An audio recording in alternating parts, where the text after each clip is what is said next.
Hello, and welcome to the Reactor Room, where we solve professional engineering problems within the chemical discipline. I'm your host, Zachary Brownstein, and in this video, we will solve the following problem.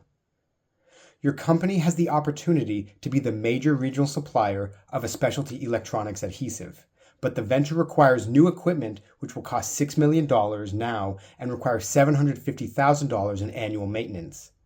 With an effective interest rate of 12%, how much revenue would the upgrade need to bring in to pay for itself? So I see this as an engineering economics problem. Let's see what information we're given. I see that we have an upfront capital expenditure, and we have annual maintenance, which we can consider an annuity. Additionally, there's an interest rate, and the problem statement is asking how much revenue would the upgrade need to bring in to pay for itself. This is a hint to let us know that we need to find the entire cost of the project and to see at what revenue this will cover it. So algebraically, we know that profit is equal to the revenue minus cost. We're asked what's the break-even point, or rather, at what point is the profit zero, and rearranging, when does the revenue equal the cost? Okay, now we have two more concepts that we have to determine. One is which engineering economic equations to use, and the second is what time frame we want to work with.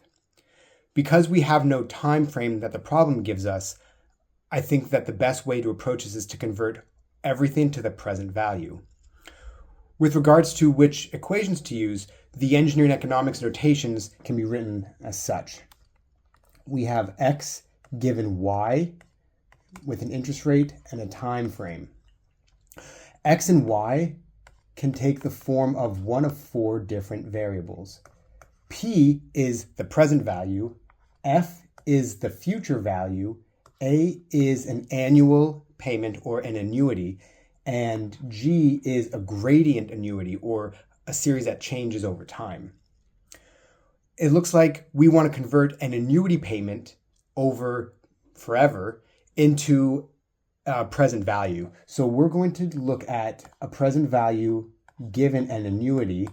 We have 12% interest, and it looks like we're in perpetual maintenance, so our time frame will be infinite. Okay, so let's write down what equation we have. We know our cost is going to be our capital expenditure of $6 million plus our annual maintenance of $750,000 or 0.75 million, and we're going to need to multiply by the factor that converts all the annuities into the present. Okay, so let's look at our equations. We want to find P given A, and it looks like that is this third row, P given A. So let's write that equation down.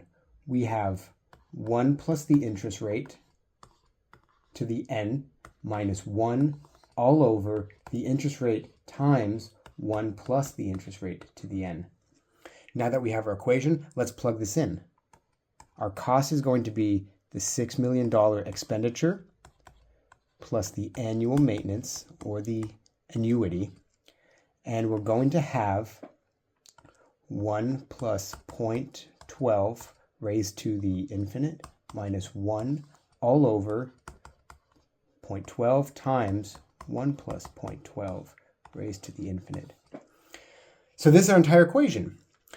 Plugging this into the calculator is a little silly because there's no infinite button, but there's one thing to note, is that inside the parentheses, this value is greater than 1. And when you have a value greater than 1 raised to a very large power, that grows without bounds towards infinity. So if you look at the numerator, a very large number, minus 1, doesn't really change. The minus 1 is negligible. So forgetting that, now we can just look at, we have a numerator divided by two terms multiplied in the denominator. So that means we could easily cancel, which means we are left with just the capital expenditure plus the annuity, the annual maintenance, divided by that interest rate. Well, we can plug this into our calculator, and when we do so, we get $12.25 million. That means this revenue would allow the entire project to pay for itself. Let's see, that let's see, that looks like A, and that is the correct answer. Thank you, and good luck.